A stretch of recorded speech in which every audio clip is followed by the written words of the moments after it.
What's up, everybody? Gonna try a little something different today. Gonna try a little point of view on a process that I'm doing for this build. So this is a mini warthog. If you're in my Facebook group, you saw where I posted this, and these were black Damascus inlays. I didn't like how it looked with this fire clone bolster and blade. So these are now same Damascus fire clone inlays all the way through.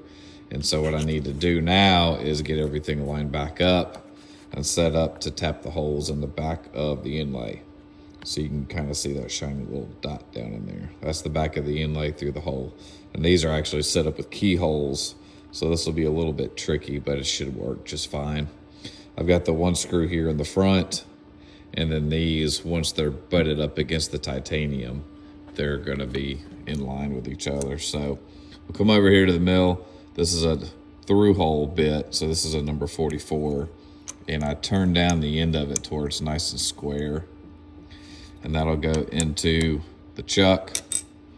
And then, sorry if it gets a little shaky, and then I pull it down into that through hole, and I want to make sure it's in there all the way and make sure it's snug and keep pressure on it. And then I'm going to lock down the mill so this holds down. And then I have one of my little clamps right here, and that will clamp around the front, and so that'll keep pressure on it to keep everything from moving, because I don't want anything shifting, because that hole needs to be exactly where it is right there. And so I'll keep pressure on this back side since it's not clamped, and pull this up, double check it, make sure everything's still in line, check it a couple times. And so now I know that's good. And so I need to change this out to a number 47, which is the size you need to tap for a 256.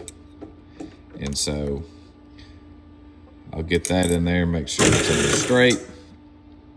And then I will pull down and zero so I know how deep I'm drilling.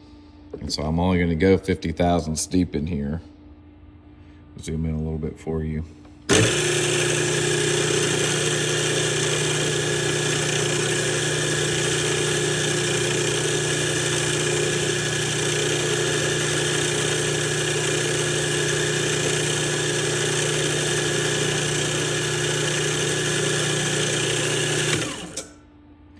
And so there we have our hole, which is 50 thousandths deep.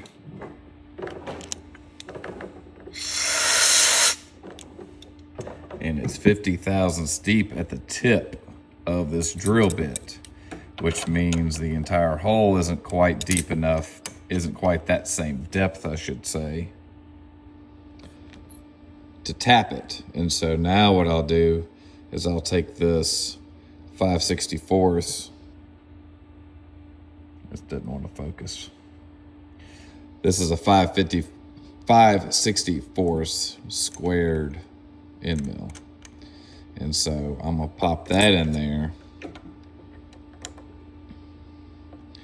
And then I just plunge down with this until I start seeing some chips come up, which means I'm flattening the bottom of that hole, but not really making it any deeper.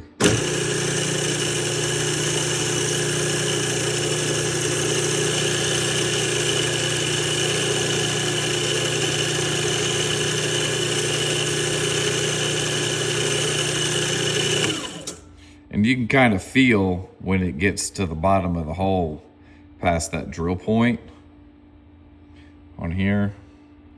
You'll get past the focus. There we go. Once it gets to past the drill point, because it's having to remove material all on its own that's past the point. So it'll get a little more resistance to it, if that makes sense. And then now it'll come out, and I'll take it all apart and tap the inlay, and that's it.